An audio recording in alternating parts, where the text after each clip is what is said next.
नमस्ते प्रणाम। हम गायक रमन जी यादव, आप लोग का छोटा भाई।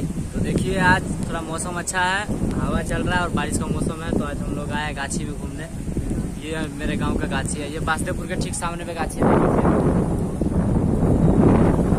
ये हम लोग का गाछी है, इसी में घूमने आए थे। तो सोचे कि भाई लोग से मिल लेते हैं। कैसे आप लोग बताइए। और हम लोग का जो नया नया गाना आने वाला है, और मेरा ये गाना बहुत अभी चल रहा है, वायरल हो रहा है।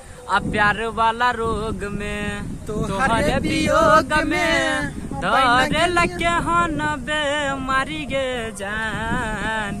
आ दिन दिन गल छो हमर शरीरिया, बन गेलियो हम शराबी गे जान।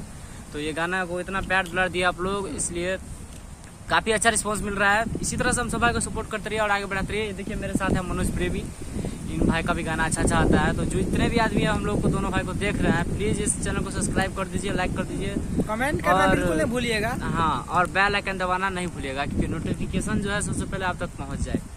Thank you, love you.